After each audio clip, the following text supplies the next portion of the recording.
That's right. And he had to pay for it, too. So.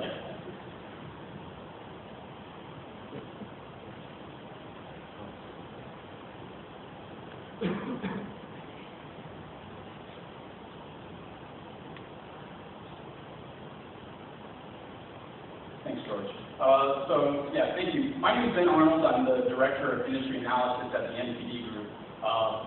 Kind of the other side of the same coin for my panel members. I'm very focused on the consumer market. I'm a little bit less IT focused, but really thinking about what consumers are doing with devices, what their needs are when it comes to different forms of content, and how the storage needs for that content kind of changes.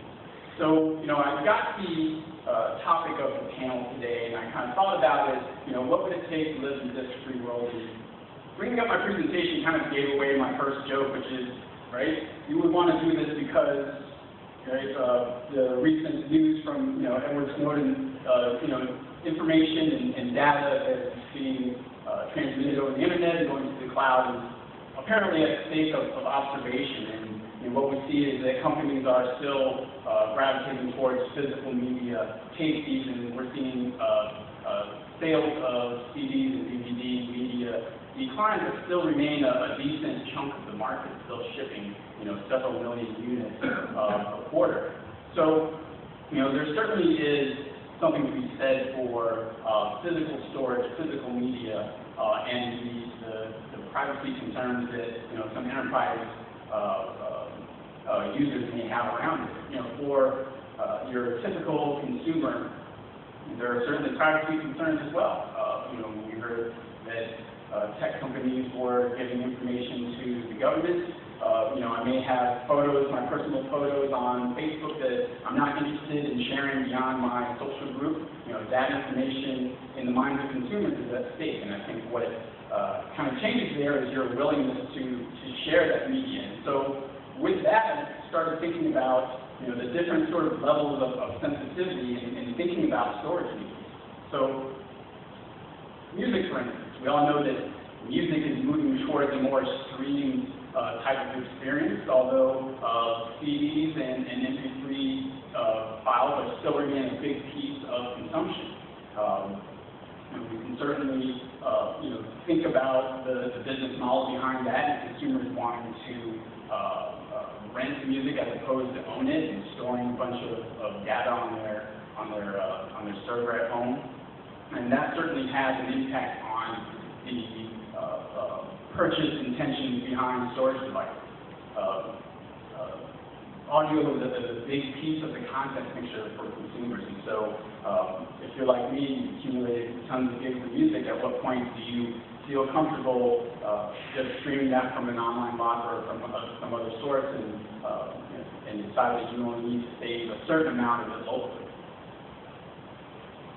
Video is kind of an interesting idea as well. A little bit different from audio. I mean, we're seeing devices meant to stream video ramp up very quickly. So this is a look at the quarterly sales of media streaming devices like the Apple TV and Roku box compared to Blu-ray. What we've seen is that very quickly the market of these network content devices, that we call them, has now matched that of Blu-ray.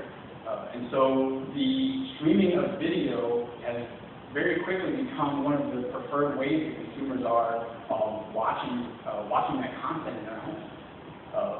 When you add something like 4K to the mix, it totally messes things up, because obviously we all know that 4K has huge file downloads and file sizes that aren't easily downloaded through a consumer's typical broadband speed, and so we haven't found a great way to store that on physical media.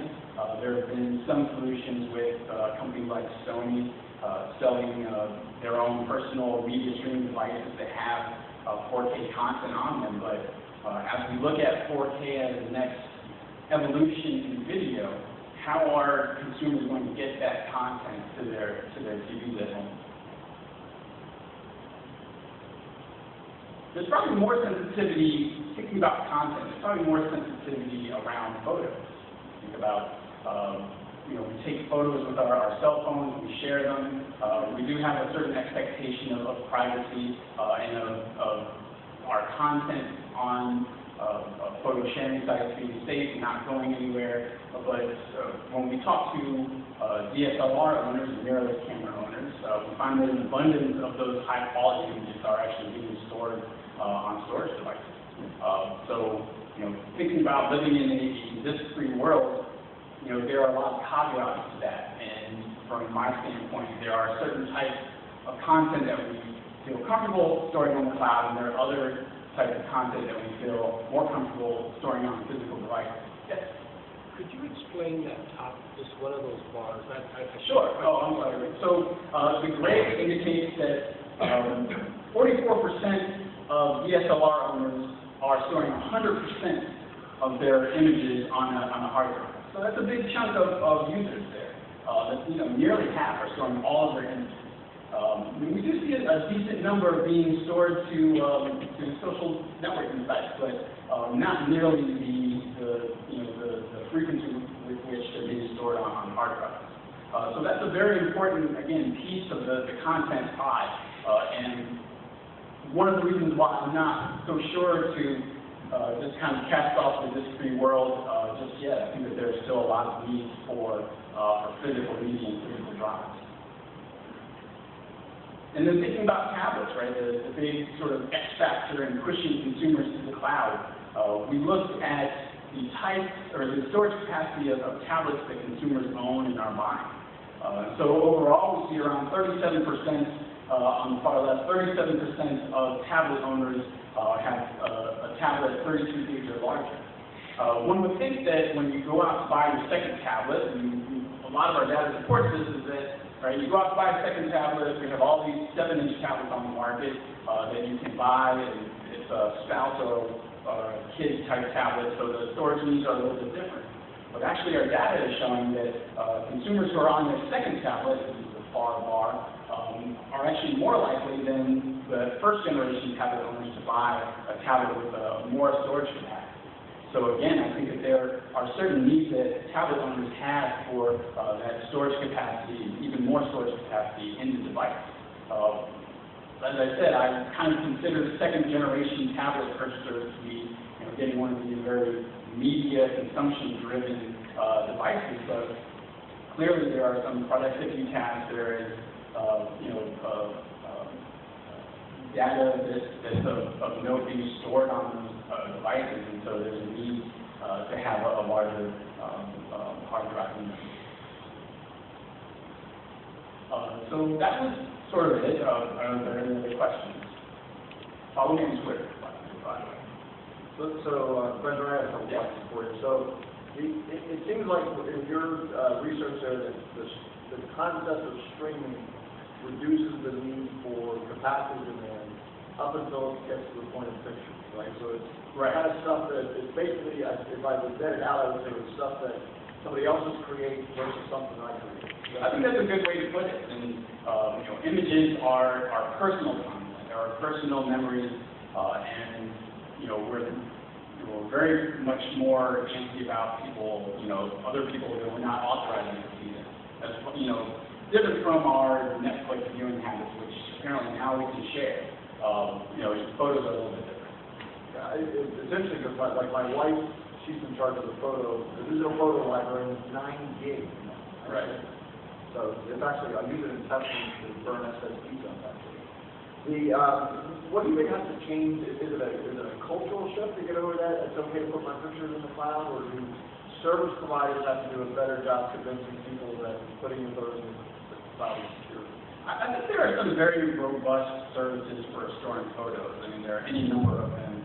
There are a lot of popular ones, but I think that, you know, there's an idea of having a backup of your photos in the event, right, something happens with Amazon Web Services goes down on Christmas Day or something like that. I think that there remains this feeling that, right, my photos are almost a digital scrapbook, and you've got to have a physical backup of that content. And I think that that's probably the streak of thinking that's really keeping the physical storage alive for images. And do people, it almost would seem like a logical conclusion is then you would print your photos. Do people do that, or do they keep them digital? People are still printing photos, but